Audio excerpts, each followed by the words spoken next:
Hello, this is Dominic Majid and Janina Engels. In our Impact Beyond podcast, we are aiming to connect the members of ACM Western Europe and beyond. Being part of a team and communicate amongst us is key and essential to be successful in a competitive environment.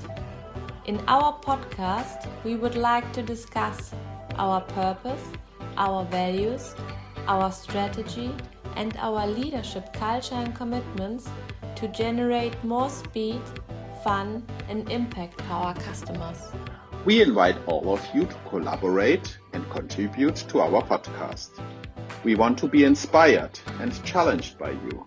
And if we are successful, then we hope we can inspire you too. Impact Beyond. We make it happen. I would like to welcome everybody today to our episode number 7, and we are glad that you all are joining our community, and we are happy about your contribution and the positive feedback we already received from many sides. It is so good to hear that we can achieve something positive and motivate colleagues, especially in difficult times like these. In our new interview, we connected with San Francisco and invited Elisa French to have a call with us.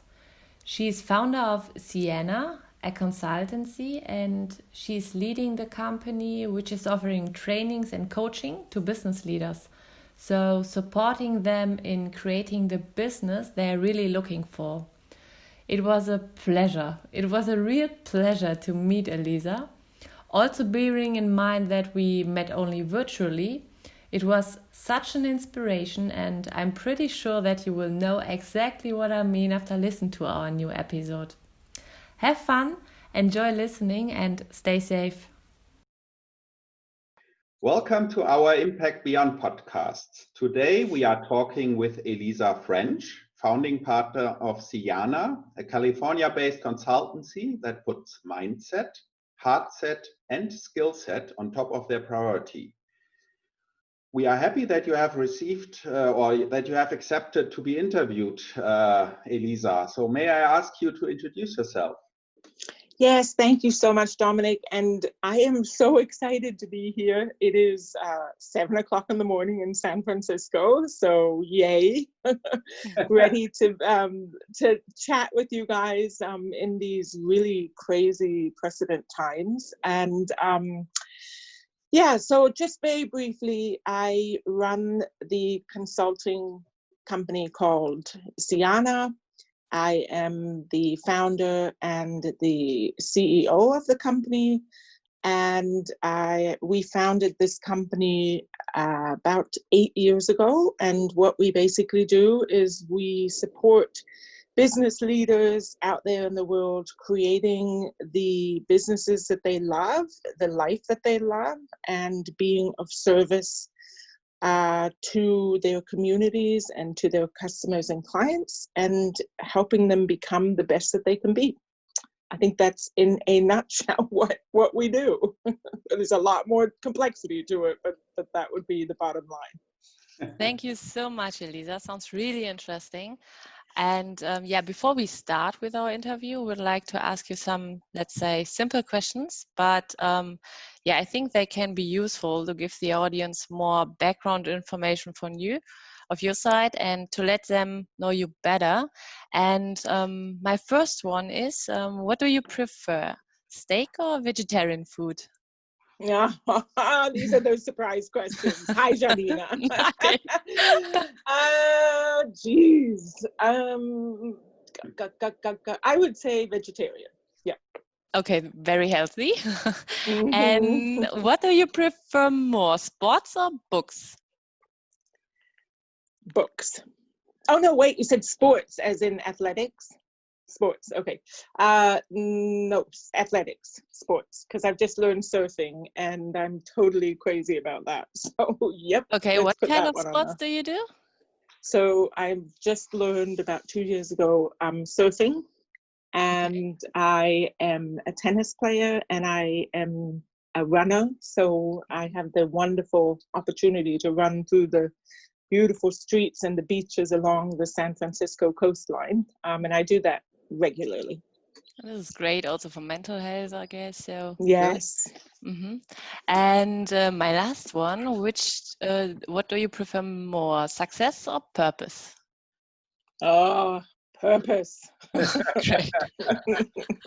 Surprise. Well, I'll tell you why, because if you are aligned with your purpose, you have tons of success. So there you go. Okay. Elisa, this is what the audience wants to hear. It's the truth. At least it's my truth. Okay. Yeah, thank you, Elisa, for this openness. And I'm a bit jealous on you running around all along the San Francisco coastline. But yeah, one day maybe I can do this. I'm jealous of myself too some days, but okay. Okay, yeah, I mean, before we start with the interview, we have some more challenge for you. Okay, go. I have 3 sentences for you, and I would ask you to complete them. So the first one is, I am working for Siana because? I work for Siana because I want to make the world a better place by supporting as many business leaders as possible to live a true life, to create fabulous businesses, and be of true service. Okay, yeah, good. I can understand what you mean. You did say in a few sentences, right? So I'm... Yeah. Okay. Yeah, we have more questions for you later on. Okay. Well, the next sentence. The reason why I am getting up in the morning is? Because of a lot of experiences that I have personally had in my life, which have always come back to the fact that you only have one life, and at least you only have this life right now. And if you do not tap into your true essence and why you're here and what you bring with you, your capabilities, your values, everything, you can't enjoy the blissfulness and the wonder of what this life has to offer for you. So it's really important to get up in the morning and be aware of why you're here, and just to have that as your North Star in order to get through the day and go back to sleep again, knowing that you did your best, and you forget all the rest around you. So really, I mean, that's the purpose question, right? I get up in the morning because I want to give my full self, and be my full self, even with all the challenges, and go to bed knowing that that's what I did. And there's a whole piece around not always needing to be perfect, but tapping into this is one very special life, and I want to give it all I can. Okay, that also resonates with this attitude of lifelong learning, right? As you are totally. Yeah. Yeah. Yes. I am and being able to make mistakes, right? Yeah. I know very well how that goes. Exactly. Okay, and Elisa, you know, the headline of our podcast is Impact Beyond. So Impact Beyond means to me, right, and so love that tagline. It because for me it is the piece around what service are you delivering. How will you be of true service? And when you just do something for the sake of doing it, you're just executing something and then it's over. For me, that's like death. So instead, you get involved, you create, you grow, you build in order to have an impact that is lasting and sustainable and has rippling effects. to the society, the ecosystem, all of those around you. So I totally love that. Plus, it also means there's always hope and faith beyond what you are creating. So there's always a possibility to have more or better and maximize on things. So great to hear, really. Yeah, thank you for that, Elisa. And now we would like to come to our first question we have into your direction. So a real question. And my first one is in times of Corona, of course. How do you manage crisis in your daily life, and what about your colleagues? So is there anything you would recommend with regards to working in home office, for example? Yeah, so these are just questions that I think we're all really struggling with or grappling with and working with right now. And Dominic, as you said, life is lifelong learning. So once again, we have this crisis, and how do we deal with it, especially because so many of us, or all of us, weren't prepared. And I can give you a whole wealth of tools and thoughts around this. And I'm sure a lot of you and us have already looked at how do you handle your conference calls better? How do you structure your day? How do you make sure that you connect regularly? These are all things I think that we're all working with. And also there's a piece that I'm sure all of you also are working with is finding quiet times like meditation, mindfulness, like really taking some time that you can out of your day just to ground yourself in all of this complexity. I think, though, what I have discovered for myself, and also through all the work that I'm doing, it's really showing itself, is there's a big piece around autonomy that we are losing the chance to make choices and to control our environment right now. It's being done for us. So we are not able to decide when to go to work, whether we go to work, how to schedule our days. So it's certainly not when we have kids at home. There's just so much of a lack of autonomy. So when you can find a way during the day to be very intentional about certain choices that you're making, then that gives you a small sense that you are still in control. And whether that means, like, for instance, for me, we're really facing a little bit of that food shortage here now. So really facing it because I live in the city. And so it's a really densely populated place. And we are going to supermarkets and we have to stand in line sometimes for an hour, and then you get into the store and some of the shelves are then raided. So it's not a really great place to be right now. So what you do, if you can, is you find a time to go when there's not such long lines. So for me, I'll make sure I get up at 6 a.m. and I'll go when there's not so many people there, and that gives me a sense of autonomy. There's other things like definitely making sure that you have separate quarters in your house, corners if you live in a small apartment, that are just dedicated to all the people in your household, and you can retreat there. And that you have certain rituals where you come together, and you might say every morning we light a candle at 8 o'clock. And we think of all of the healthcare workers out there and all of those that are sick. And you just have these very specific rituals, specific tasks, choices you make that give you a sense of control. And when that happens, it just makes you feel at least there's something that you can steer and guide versus always just reacting. So I think that would be one thing. I can give you so many other things around webinars and overload, and and also the piece around loneliness. There's a big piece around not connecting and not having that physical touch that we're used to. But I know we don't have that much time. So I think just let me know if that's what you're looking for, or if you want more.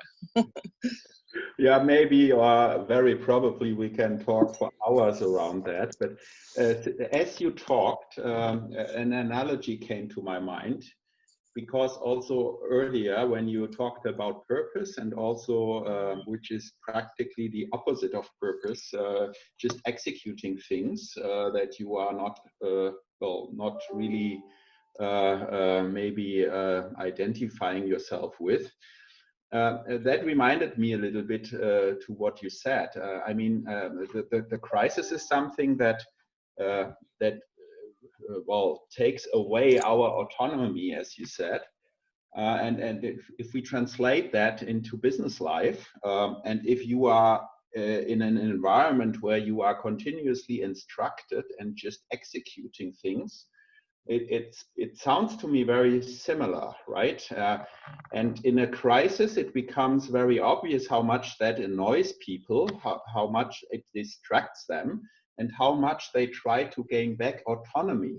Now translate that into the business life in an environment where you are just executing what you are told.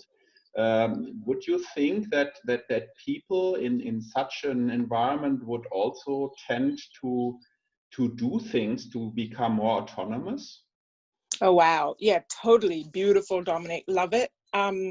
Yeah, what comes up for me is the piece around when you, for me, what's so important is that we become creators of our life, creators of the work we do, creators of the teams we lead. We always are creating.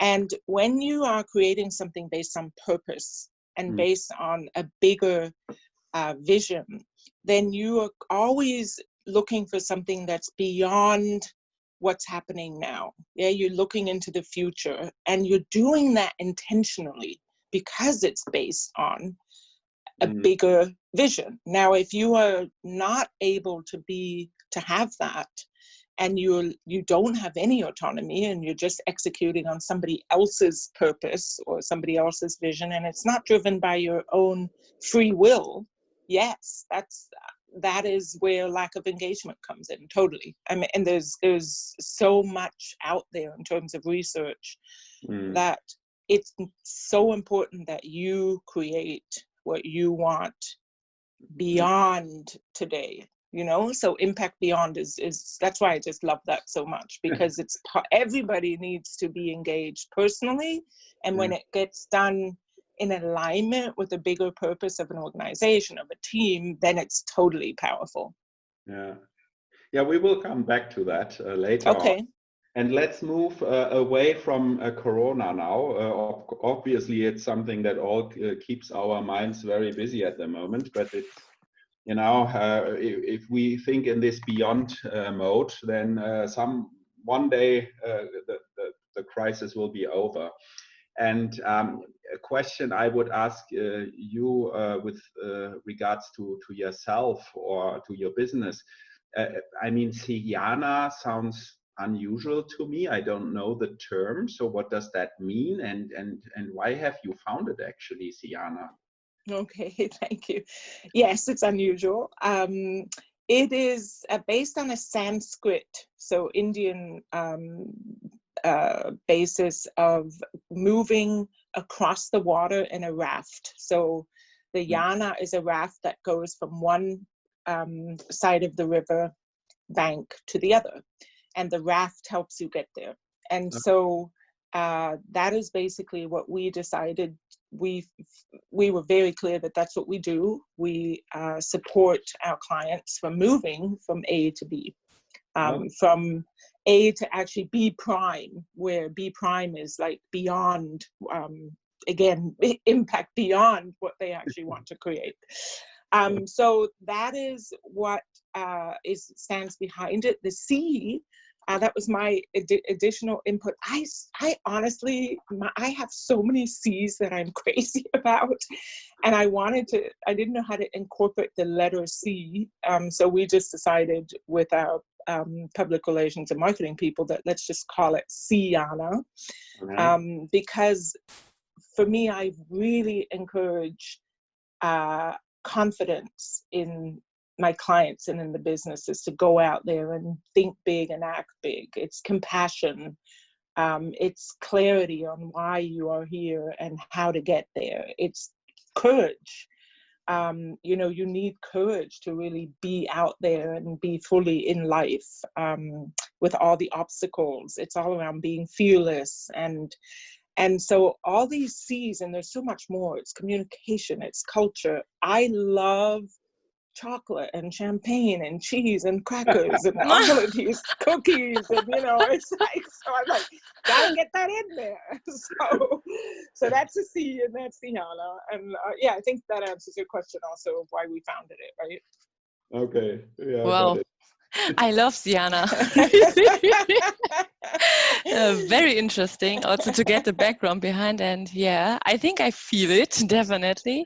And I would like to ask you also a business question, let's say. So Elisa, you're working together with big companies like Henkel, Verizon, SAP, and Marriott, for example, but also you're working with Silicon Valley startups. So what is the key difference for you between big and smaller organizations? Oh, wow, what a great question. All these questions are really good, by the way. What's the key differentiator? Probably that the startups are really driven by a purpose. I mean, let's get back to purpose, yeah? They're really driven by, particularly in this area, but I would probably say this accounts for all startups. They want to make a difference in the world. And they're very agile, very nimble. They can move flexibly. They react very fast. And they're on this path of working 24/7 because this is what they're here for. Yeah, that's why they get up in the morning. So you can really have a sense of that drive, that energy, versus the huge companies that I work for, that including you guys, where there is, what I'm loving there is seeing how you can create so many big, amazing things because you have all these resources. Now, the startups don't have the resources, right? And when things work well in the large organizations, then there is this wonderful cross collaboration, this sharing of ideas, this support network that you have. When things are not well, you have somebody to lean on, you have a different department, you have a, you know, there's just so, I would really say that's the big piece about the resources that are available. And also, you have systems, processes in place. There's been a lot of learning, whereas a startup is always failing and learning from their mistakes. The big organizations have been there, have done that, and they kind of have so much more systems awareness. The ecosystem is so much bigger, so you can tap into a lot more. But I would say that there, I mean, do you want me to share also some of the differences that are not so positive, like what I see? And I'm sure that they're obvious to you guys, but do you want me to go there too? Well, maybe we come to that when we talk about Henkel in concrete. Yeah, good, great, okay. Mm-hmm. Which is actually the next question. Yay! So, I mean, you are working with Henkel, as Janina already mentioned, for many years. What do we need to learn from others, and where do you think we are ahead? So gosh, that's such a great, I love working for Henkel, and I will tell you, mainly the biggest reason that I love working for you guys is because of this sustainability mindset. I really believe that with every part of the organization that I have touched base with, there is that inherent kind of value that you want to do good in the world, with the products and the services that you provide. So that is wonderful. And also the piece that you take care of each other, at least in the small ecosystem that you're in. That's big. I've worked in organizations where or I work in organizations where it's even more of a silo mindset than Henkel. You'll be surprised how you do have the silo with your 3 business units, but there's a lot more collaboration than in other organizations that I see. So that's one thing. But what absolutely I think is crucial for learning is this, the fear of making a mistake and the fear of speaking up around that. So what I'm really seeing in Silicon Valley, and I have to just say that with also the large corporates that I work with, they instill the mindset of being able to make a mistake and learning from that. And so you can go all out and all in with an idea and with a project. And if it fails, then that is okay. It's even good, because now we have something to base our next sprint or our next project on. So I would definitely say that. And what else do you need to learn? Yeah, I mean, honestly, there's a very hierarchical mindset in Henkel. I'm also seeing, in not just in Silicon Valley here, just around the world, because I work with a lot of international corporates. I do have to say that it does still feel a lot more hierarchical. Now that's a good thing, because you have guardrails, the processes are clear, your supply chain is a lot clearer than some other companies that I work for, a lot more. So you have that focus, and I really would say like this narrow guardrail that you can work in. But it also creates less flexibility and agility, because it's constantly needing to get approval and not being so flexible in the creation of new, beyond strategic initiatives. Yeah, thank you for this reflection. This is two aspects, so the failure culture and the hierarchical setup that we all at Henkel live with every day to a certain extent, and likely, like any other organization, it differs from team to team. But my perception is also that, once you have this failure avoiding mindset, it's very difficult, very challenging to change that in people's mind. Because I am, as an individual, I'm personally convinced that if you haven't done mistakes or not enough, maybe you have not tried enough, right? And you have not taken risk enough. So what would be your recommendation to get that aspect into people's mind? Totally agree with you. I mean, that you need to have, it's really a cultural shift. It's a mindset shift. You need to allow for the risk to happen. And there is a fear mindset around, if we make this mistake, there will be tons of consequences. So what has to happen is for there to be much more of an entrepreneurial mindset, which is the one around courage and confidence and believing in the higher purpose. So if there is a why, if there is a North Star that guides you, let me just put, what I love is the analogy of tropism. I'm not sure if you guys have you heard of tropism? It's the natural way that a plant or an organism turns in a direction that is an external stimulus. So the plant, if you have a plant in your room and it's facing the window, the leaves and the buds will grow in that direction. If you turn the plant around, it'll eventually grow in that direction too.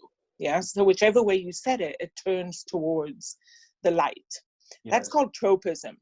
Okay. And so for me, that goes really in line with the essence of an organization and the purpose of why you exist, because you must follow that line, otherwise you will die.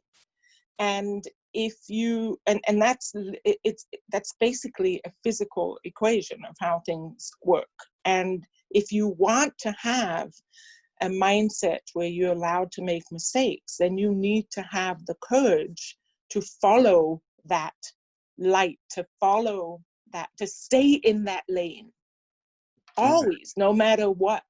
So you can follow the fact that you want to be the, the biggest, best organization out there delivering the best products for your customers. Why? What is the why behind that? And that holds you accountable to staying in the lane, regardless of what adversity comes your way.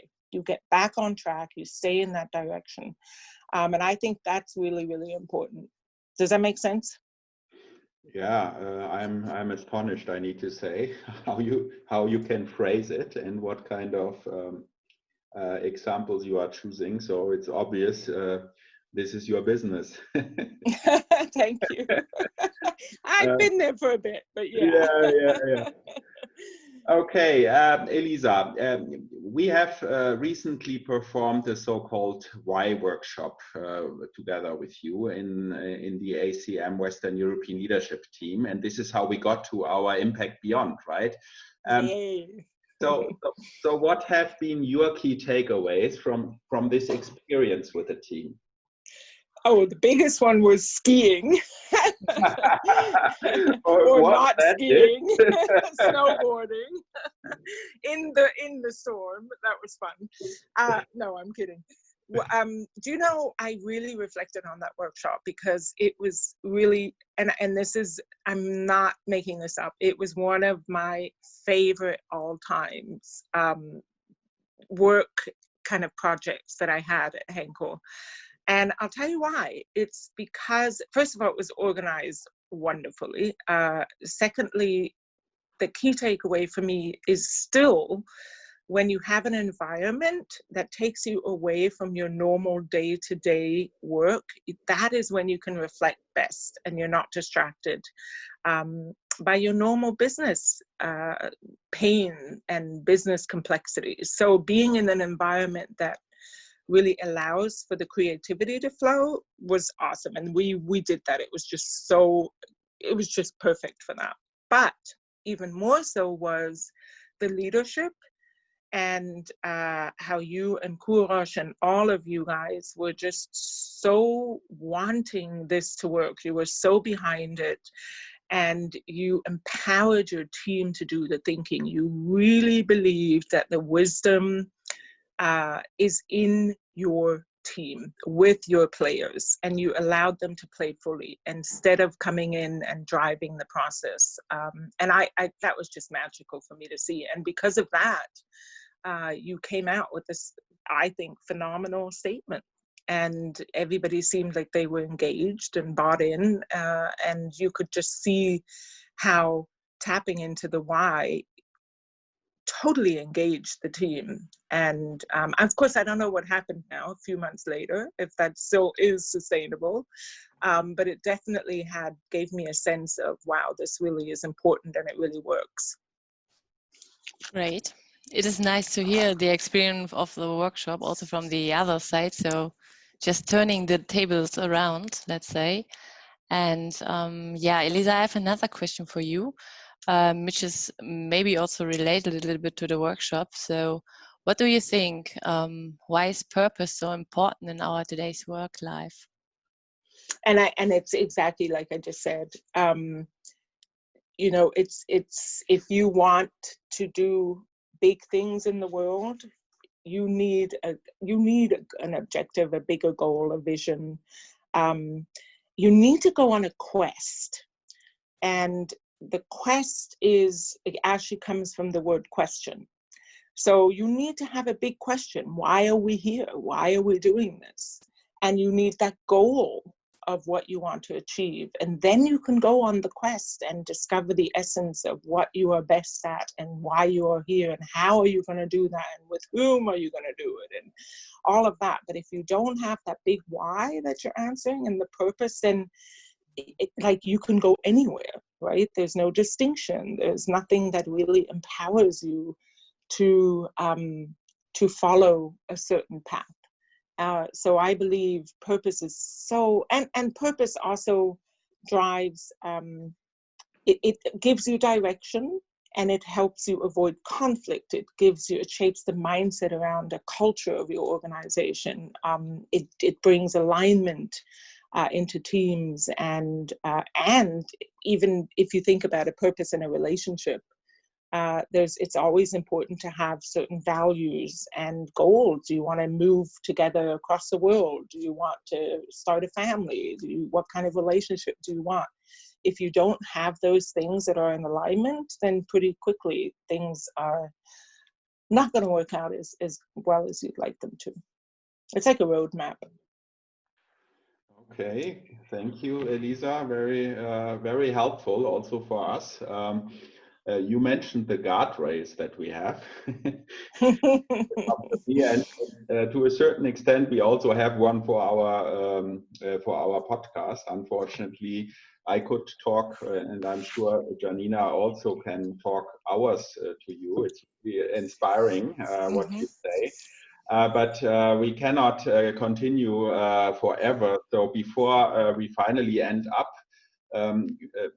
I would ask you and give you the opportunity whether you have a question into our direction. Oh my goodness, yes. I thank you, by the way. I just have loved talking to you guys. And yes, I could talk about this forever, especially in the time of Corona, right? There's so much. And I would like to know, how has Impact Beyond impacted your organization, and maybe from the two sides, how has it impacted the team and the work that you're doing? Plus, how has it impacted you personally? I'm not sure if you have time for that, but I'd be so interested in that. Yeah, and I hope I can be short on that because I can probably talk an hour about it. I need to say it has an amazing impact on the leadership team, starting with them first, right? I have and I mean, I'm now in work life for more than 25 years. I have never worked in a team that is aligned to such an extent. Just recently, one of the guys said, you know, I have not a single, what should I say, a single gram of politics in our team, so I can fully work on what I think is the best thing to do. And I do not to think about what others think. I do not need to think about what others think if I have an issue or a problem, or if I have done a mistake. I can work like I want to work. And that was, of course, the best proof point that you can get. The other thing that we are doing is we are currently using this exercise that we did with you, Elisa, on the Impact Beyond. We are cascading that, we are sharing that with the team, we are inviting each and everybody, and I'm talking now about 400 to 500 people in the organization that are also a part of our ecosystem. We are sharing the entire story with everybody by also inviting them, and we have created a platform on Microsoft Teams, inviting them to share their thoughts about it. So like we asked you the question, what does Impact Beyond mean to you? This is kind of questions that we ask to the people. And they share their, I don't know, pictures, their stories, whatever they want to share. And with the support of Janina, we are doing regular pulse checks. And funny enough, we did the first one before we launched the Impact Beyond purpose to the team in a webinar. And we wanted to see where we start, right? And then we wanted to continue with pulse checks to see how we improve. Well, the why question, why do you get up in the morning, was, I think, getting 90% already or something. Wow. So we were too good in this direction, because we cannot prove statistical improvement anymore. But that is not so important, right? It's good to see that the people feel well in ACM, and they also during the Corona crisis, we have set up a lot of initiatives and calls so that everybody is regularly not only updated but very much connected. And the weakest point we had was actually the topic of collaboration, right? So what we said with the silo thing, somehow, of course, also applies to a big organization like we are. But again, that was before the crisis started. So it will be interesting if we make the next pulse check in a couple of weeks, what then the people will respond. Because the feedback we get from everybody, and that is a very regular thing, is that people feel being part of the team, right? They feel being heard and recognized because, the leadership team has set up so many activities around Corona. It starts with daily virtual coffee breaks. We have weekly Corona calls, we have daily team calls where the teams talk about what they plan to do on the day and these kind of things. And it's just, it's not easy. Not everything is good, of course not. People are distracted. They have their families at home, all the things that you mentioned. But the mood is a very positive one, and that's great. Wow. So my goodness, the timing was phenomenal for you to put that into place just before, right? Wonderful. Lovely to hear. Thanks, Dominic. Very inspiring. So, Elisa, we come to an end. It was great to talk to you again. You are so far away, but at the same time in the same boat like we are, right? Working from home, having all those restrictions. Greetings to San Francisco and California from Düsseldorf and Munich. And looking forward to hearing from you again. Yeah, thank you so much. I absolutely thoroughly enjoyed reconnecting. Lovely meeting you, Janina, and all the best into the Alte Heimat. And you guys do what you're doing and keep doing it, because, oh my goodness, it's just very, very inspiring and engaging, and to see more and more potential of what's possible. It just helps me. It makes me get up in the morning and enjoy what I do. So thank you for this opportunity, and all the best for you guys. Good luck in how this all unfolds. But I know you guys will master this as well. So all the best. Yeah, thank you to you, Elisa, and have a good rest of the week. Thank you. You guys too. All the best. Bye.